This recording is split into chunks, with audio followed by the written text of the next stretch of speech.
দেশের গুরুত্বপূর্ণ একটা মহাসড়ক ঢাকা-রিচা। এই মহাসড়ক দিয়ে যে যানবাহনগুলোকে চলতে দেখছেন তার প্রায় ৮০ ভাগের মতো ভারতীয় যানবাহন, অর্থাৎ বাস, ট্রাক, লেগুনা, পিকআপের অধিকাংশই ভারতীয়। কিন্তু আজ থেকে ৪-৫ বছর আগেও যদি আমরা তাকাই মহাসড়কের দিকে, তাহলে ভারতীয় কোম্পানিগুলোর এত দাপট বাংলাদেশে ছিল না। প্রথমত লোকাল রুট, পরবর্তীতে দূরপাল্লার অধিকাংশ বাস কোম্পানি এখন ভারতের চেসিসের উপর নির্ভরশীল। এর বাইরে ট্রাক, কাভার্ড ভ্যান বা পিকআপ, এই সেক্টর তো অনেক আগে থেকে ভারতের উপর নির্ভরশীল। ভারতের টাটা কোম্পানি একচাটিয়া বাংলাদেশের ট্রাক চেসিসগুলো দিয়ে থাকে। বর্তমানে সেখানে ভাগ বসিয়েছে অশোক লিল্যান্ড এবং আইচারের মতো কোম্পানি। দেশের ট্রাক সেক্টরের কথা বলতে গেলে মোটা দাগে আমি বলবো 95%ই ভারতের দখলে। এর বাইরে জাপানের ইসুজু এবং হিনোর কিছু ট্রাক বাংলাদেশে টুকটাক চলাচল করে। এছাড়া পাহাড়ি অঞ্চলে জাপানি ট্রাকের কিছু দেখা মেলে। আর ঢাকা বা আশপাশে মাটি টানা, ইট ভাটায় কাজে ব্যবহার করা ট্রাকগুলোর অধিকাংশ বেডফোর্ডের। এই সব মিলে এগুলো 5%-এর বেশি হবে বলে আমার মনে হয় না। অবস্থা এমন দাঁড়িয়েছে যে আপনি যখন ভারতে পণ্য বর্জনের ডাক দিতে কোনো সমাবেশ বা মিছিলের আয়োজন করবেন, সেখানে যে মানুষগুলো মিছিলে যোগ দিতে আসবে, এই ভারতীয় কোম্পানির বাস, ট্রাকে চড়ে তাদের আসতে হবে, বিকল্প নেই। 10-15 বছর আগে যারা ঢাকায় এসেছেন বা ঢাকার চিত্র দেখেছেন, এই যে এই ছবির বাসগুলো কিন্তু আপনাদের পরিচিত। একসময় এই বাসগুলো ঢাকার রাস্তায় দাপিয়ে বেড়াতো। যাত্রী সেবাও বেশ সুন্দর ছিল, সুশৃঙ্খল ছিল। এখনকার মতো লক্কর ঝক্কর কোনো বাস কিন্তু ওই সময় দেখা মিলত না খুব একটা। আর ডাবল ডেকারের ক্ষেত্রে ভলভোর বাস বাংলাদেশে চলাচল করতো বিআরটিসির হয়ে। এই বাসগুলো কিন্তু এখন সবই অতীত। মানুষের স্মৃতির পাতায় বা ইন্টারনেট ঘাটলে শুধুমাত্র এই বাসগুলোর এখন দেখা মেলে। ঢাকার রাস্তায় এখন রাজত্ব করছে ভারতের টাটা এবং আইচার কোম্পানির বাস চেসিসগুলো। এগুলো বেশ কম দামে মালিকরা পেয়ে থাকেন, কিস্তির সুবিধা আছে। সব মিলে এই লক্কর ঝক্কর অবস্থায় চলছে ঢাকার গণপরিবহন ব্যবস্থা। আবার দূরপাল্লার দিকে যদি তাকাই, একটা সময় ভলভো, স্কানিয়া, মার্সিডিজ বেঞ্জের বাস বাংলাদেশে আসতো। কোরিয়ান বাস এসেছে বাংলাদেশে, জার্মানির ম্যান ব্র্যান্ডের বাস এসেছে বাংলাদেশে, কিন্তু এগুলো এখন অনেকটাই বন্ধের পথে। ভারতের অশোক লিল্যান্ড বাস চেসিসের দাপটে কোনো মালিক এখন আর এই ভালো ব্র্যান্ডের বাসগুলো আনা সাহস পাচ্ছে না। কারণ ওই বাসগুলো ইফাদ বেশ কম দামে মালিকদের দিয়ে দিচ্ছে। 5 লাখ টাকার মধ্যে একটি বাস তৈরি করে দিয়ে দিচ্ছে কিস্তি সুবিধায়। ফলে একের পর এক মালিক গজিয়ে উঠছে, কোম্পানি বের হচ্ছে। আর নাম্বার প্লেটের কথা নিয়ে এর আগে অনেক বলেছি যে বাস গ্যারেজে থাকা অবস্থায় নাম্বার প্লেট হয়ে যায়। অথচ আপনি যদি ভলভো, স্কানিয়া, হুন্দাই বা মার্সিডিজ বেঞ্জের কোনো বাস আনতে চান বা জাপানি কোনো বাস, আপনাকে 3 থেকে 6 মাস পর্যন্ত অপেক্ষা করতে হয়, বা চাইনিজ বাস একটি নাম্বার প্লেট পাওয়ার জন্য। এরকম রেকর্ড বাংলাদেশে আছে। কিন্তু আপনি ইফাদের কাছ থেকে অশোক লিল্যান্ডের চেসিস কিনেন, গাড়ি বডি তৈরি হওয়ার আগে গাড়ির নাম্বার প্লেট হয়ে যায়। যার কারণে মালিকরা সুবিধা পাচ্ছে, একের পর এক নতুন নতুন কোম্পানি গজিয়ে উঠছে। অবস্থা এমন দাঁড়িয়েছে যাত্রীর থেকে এখন বাস কোম্পানি বেশি। ঢাকা থেকে কক্সবাজারের নন এসির ভাড়া যেখানে 1100 টাকা, এখন আপনি ব্যাঙের ছাতার মতো গজিয়ে ওঠা এই স্লিপার বাসগুলোতে 800 টাকায়ও ঢাকা কক্সবাজার ভ্রমণ করতে পারবেন। আবার ইফাদের ফাঁদে পড়ে নিঃস্ব হওয়ার রেকর্ডও কিন্তু বাস মালিকদের আছে।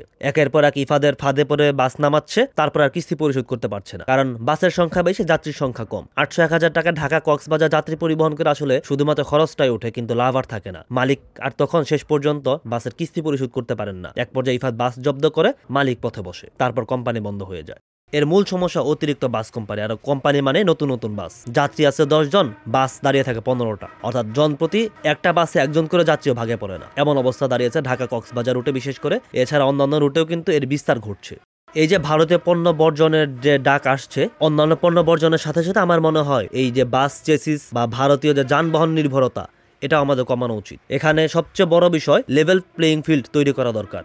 অর্থাৎ যে কোনো কোম্পানি এসে ব্যবসা করতে পারবে, যে কোনো কোম্পানি এখানে বাজার ধরতে পারবে, কাউকে বাধা দিতে পারবে না কোনো কোম্পানি। এতদিন ইফাদ কিন্তু অন্যান্য লাক্সারিয়াস যে বাস ব্র্যান্ড ছিল, বৈশ্বিক ব্র্যান্ড, এগুলোকে বাধা দিয়েছে, বাংলাদেশে ঢুকতে দেয়নি। বেশ কারসাজির মাধ্যমে, যেটা বললাম, মেইন হচ্ছে নাম্বার প্লেট। এরপর পার্টস স্বল্পতা। আপনি 2-2.5 কোটি টাকা দামের ভলভো, মার্সিডিজ, স্ক্যানিয়ার বাস নিয়ে আসলেন, 1 বছর পর আপনি আর পার্টস পাচ্ছেন না, কারণ বাজারে পার্টস নেই। একটা সময় দেখা যায় 2 বছরের মধ্যে এই কোটি টাকা দামের গাড়িগুলো রাস্তায় বসে যাচ্ছে।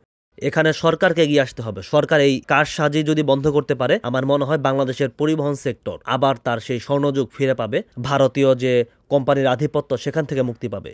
এখানে যদি একচাটিয়া ভারত ব্যবসা করতে না পারে, অন্যান্য কোম্পানি যদি বাংলাদেশে আবার আগের মতো ব্যবসা করতে পারে, আমার মনে হয় অটোমেটিক্যালি ভারতীয় কোম্পানিগুলো সরে যাবে। কারণ অন্যান্য ব্র্যান্ডের কাছে কিন্তু ভারতীয় কোম্পানি খুবই নিম্নমানের চেসিস তারা বাংলাদেশে প্রোভাইড করে, যার ব্রেকিং সিস্টেম ভালো না, যার সাসপেনশন ভালো না, যার সেফটি সিকিউরিটি বলতে কোনো কিছুই নেই। এদিক থেকে চাইনিজ ব্র্যান্ডগুলো বেশ ভালো করছে। আমরা যদি ইউরোপিয়ান ব্র্যান্ড বাদও দেই, ইউরোপিয়ান ব্র্যান্ডের থেকে একটু কম মূল্যে চাইনিজ ব্র্যান্ডগুলো বেশ ভালো মানের বাস চেসিস তৈরি করছে। বিশেষ করে সেফটির দিক থেকে তারা বেশ জোর দিচ্ছে।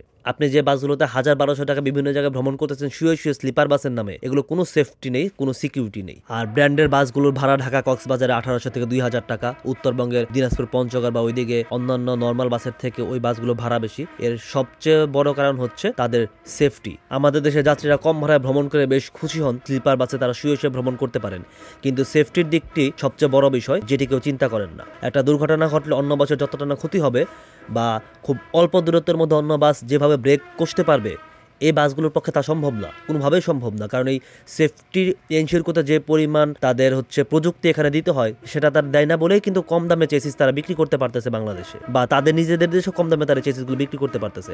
আপনি ভারতে যান, আপনি ভারতে আমাদের দেশ থেকে প্রচুর মানুষ যাতায়াত করে, আপনি গিয়ে দেখান তো ওই দেশে কতগুলো বাস এই অশোক লিল্যান্ড বা টাটার চলাচল করে। দূরপাল্লার ক্ষেত্রে আপনি দেখবেন তারা ভলভোকে বেশ ভালো প্রায়োরিটি দেয়।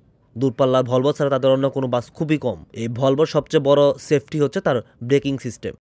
এই তো দূরপাল্লার কথাগুলো, আমাদের ঢাকার দিকে তাকালেও একই অবস্থা। লক্কর ঝক্কর বাস কিন্তু একটা সময় ছিল না, যখন ভালো ভালো ব্র্যান্ডের বাসগুলো বাংলাদেশে ঢাকার রাস্তায় চলাচল করতো। এই বাসগুলোকে আবার ফিরিয়ে আনতে হবে। এই বাসগুলো এখনো পর্যন্ত বিশ্বে, আমাদের দেশের অনেক মানুষ কিন্তু বিদেশে থাকেন, তারা ওই শহরের বাসগুলোকে দেখেন।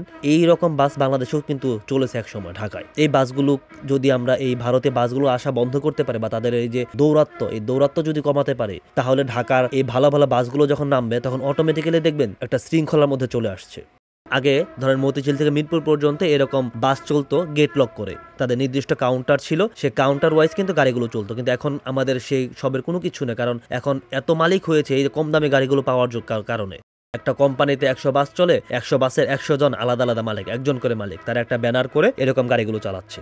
এর কারণে একই রুটে দেখা যায় 4-5 কোম্পানির বাস চলাচল করতেছে, একজন আরেকজনের সাথে প্রতিযোগিতা করতেছে, কাউন্টারে বালাই নেই, কোনো শৃঙ্খলার বালাই নেই, এক কথায় কোনো কিচ্ছু নেই। কিন্তু এগুলো কিন্তু ঢাকা এক সময় ছিল। এই যে ঢাকায় যে হাজার হাজার বাস মালিক, এখান থেকে বেরিয়ে আসতে হবে। এ মালিক কিভাবে হয়েছে? আমার কাছে 3 লাখ টাকা আছে, আমি 3 লাখ টাকায় একটা বাস নামিয়ে দিচ্ছি, কিন্তু আমার তো এরকম একটা বড় কোম্পানি চালানোর অ্যাবিলিটি আমার নেই। এটা চালাবে ধরেন 5 জন, যাদের সেই ক্ষমতা আছে। এটা পুরোটা থাকবে গভর্নমেন্টের কন্ট্রোলে, গভর্নমেন্টের আন্ডারে, কিন্তু এখানে গভর্নমেন্টের কোনো নিয়ন্ত্রণ নেই। এজন্যই বলছি সবকিছুতে সরকারকে এগিয়ে আসতে হবে, সরকারের গুরুত্বপূর্ণ ভূমিকা এখানে পালন করতে হবে। তা না হলে এই ঢাকার রাস্তায় শৃঙ্খলা কখনোই ফিরবে না, ঢাকার যানবাহনগুলো কখনোই শৃঙ্খলার মধ্যে আসবে না।